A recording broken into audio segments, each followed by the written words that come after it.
اللہ الرحمن الرحیم۔ گزشتہ درس میں غسل کے فرائض بیان کیے گئے تھے۔ آج کے اس درس میں انشاءاللہ غسل کا مسنون طریقہ بیان کیا جائے گا۔ غسل کے فرائض 3 ہیں۔ غسل کے کتنے فرائض ہیں؟ 3 فرائض ہیں۔ نمبر 1 کرلی کرنا، نمبر 2 ناک کی نرم ہڈی تک پانی پہنچانا، اور نمبر 3 پورے جسم پر 3 مرتبہ پانی بہانا کہ جسم کے ہر حصے تک پانی پہنچ جائے، یہاں تک کہ بالوں کی جڑوں تک اور ناخنوں کے نیچے تک پانی پہنچ جائے۔ یہ جو 3 فرائض ہیں، ان میں سے اگر ایک بھی رہ گیا تو غسل نہیں ہوگا۔ اگر ایک بال کے برابر بھی کوئی جگہ خشک رہے گی یا ایک بال بھی خشک رہ گیا تو غسل نہیں ہوگا۔ اب غسل کا جو مسنون طریقہ ہے اس میں سب سے پہلے نیت کرنا ہے۔ آپ نے کوئی بھی کام کرنا ہوتا ہے تو اس کے لیے نیت کا ہونا ضروری ہے۔ آپ زبان سے بھی کہہ سکتے ہیں یا دل میں بھی آپ ارادہ کر سکتے ہیں کہ میں طہارت حاصل کرنے کی نیت کرتا ہوں، پاکی حاصل کرنے کی نیت کرتا ہوں۔ تو نیت کرنے کے بعد سب سے پہلا کام یہ ہے کہ دونوں ہاتھوں کو گھٹنوں سمیت 3 مرتبہ دھوئے۔ اس کے بعد استنجا کرے، پخانہ اور پیشاب والی جگہوں کو اچھی طریقے سے صاف کرے، دھوئے۔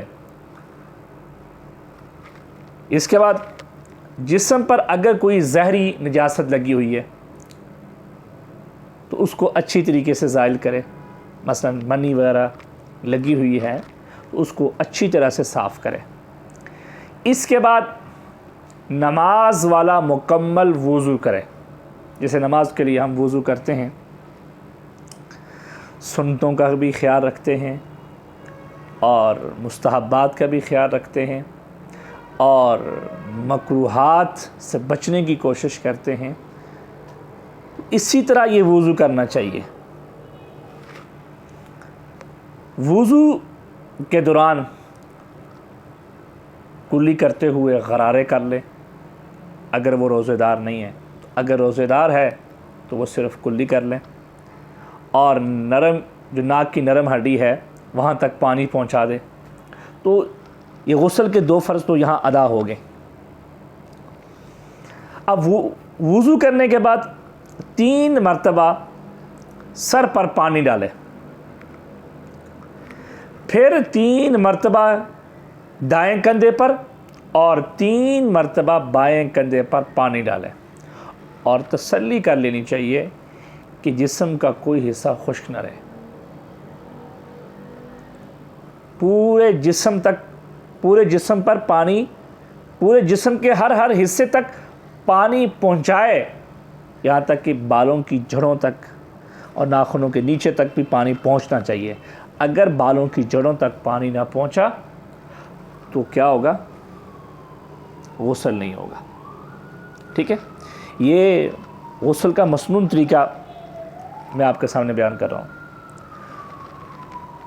مسنون طریقہ جب غسل کا مکمل ہو جائے، جو بھی میں نے آپ کے سامنے بیان کیا، اس کے بعد اگر وہ مزید پانی ڈالنا چاہتا ہے تو جتنا مرضی ہے پانی ڈال لے، جتنی اس کی خواہش ہے۔ بعض لوگ کافی دیر تک غسل خانے میں رہتے ہیں تو اس میں کوئی حرج نہیں ہے، لیکن پانی کا ضیاع نہیں کرنا چاہیے، اسراف سے بچنا چاہیے۔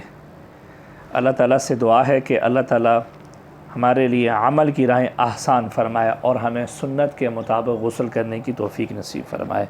آمین۔ اللہم صلی علی سیدنا